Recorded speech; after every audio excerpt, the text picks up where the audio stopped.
Balik tayo sa mundo ng IT guys. Ang pangilang chapter na ba to kahit pa unti-unti. Anyways, kayo ba ay napupunta sa mga futuristic na bagay na like ano bang bago ngayon? Dati ang bago sa amin, Visual Basic.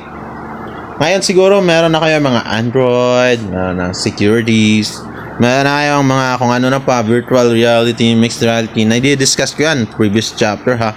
Pero in fairness, gusto kong i-real talk lang kung gustong mag-IT. Pag-aralan ninyo yung DOS, ito yung black and white. Ito yung C Sharp, tsaka C++.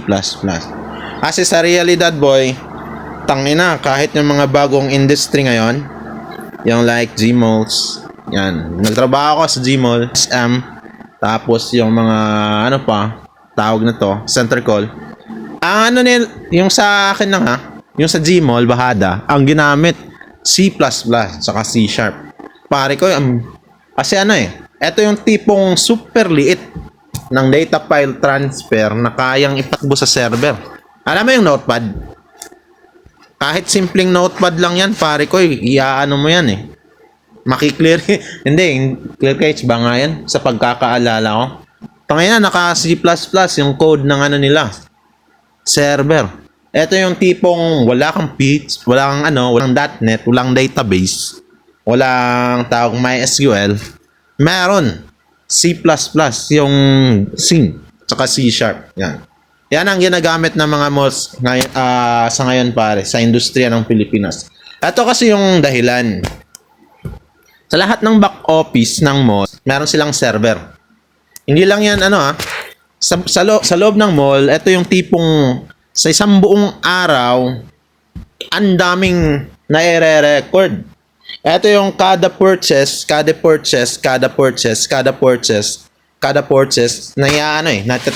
na ibibigay sa server. Ito yung tipong kailangang i-audit nung nasa treasury, ginaganyan nila.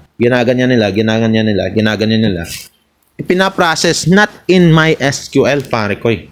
Nasa C Sharp. Ito yung tipong mag-aantay ka eh. Ito yung buong gabang mag-aantay kung kailan nila itatransfer yung na-process sa mall. Yan tayo. Hindi, kung baka naman ikaw yung nasa VB.NET na kailang MySQL, o kaya naman yung, ano bang bago ngayon? Hanggang VB.NET ako, MySQL, yung Java, tapos MySQL. Yan, JavaScript. Walang ginagamit na ganyan sa industry. Meron, C Sharp, naka-notepad, nandun yung data. Nandun yung naipaprocess na data na ipupunta sa server na i-compress ng maliit na isasubmit through IPs. Yan ang mall pare ko. Kaya kung gusto mong mag-IT, information tech at may plano kang mag-apply sa malls, mag-expect ka na walang VB.NET doon. Mag-expect ka na merong black and white. Ito yung C tsaka C++. Yan ang aralin mo kung gusto mong mag-malls. Kung mong maging IT, magtigabantay ng server nila, tagaantay ng tagaantay ng end ng duty ng mall, tagabantay ng sending ng data sa mga servers, tagaantay ng tawag ito, paano mag-out lahat ng malls. Yan ang nasa mall pare. Walang VB.NET, walang MySQL, walang Java, walang ganyan. Meron C Sharp. DOS, ang tawag, DOS-based system. Ito na yung black and white na C in, C out, C in, C out. At muna tayo sa mundo ng IT, Infrastructure, Information Technology. Sabi ko na yan, nasa malls. Kung gusto mong mag-mall, makinig ka sa sinasabi ko. Yan ang mangyayari sa'yo. Anyways, ang next kong i-discuss, paano ka nga mag-clear paano mo i-set up yung printer. Basic na, matik na yan sa inyo. Pare ko eh.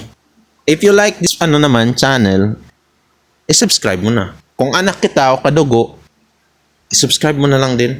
Kasi yan tayo, gusto kong i-share yung mga experience ko.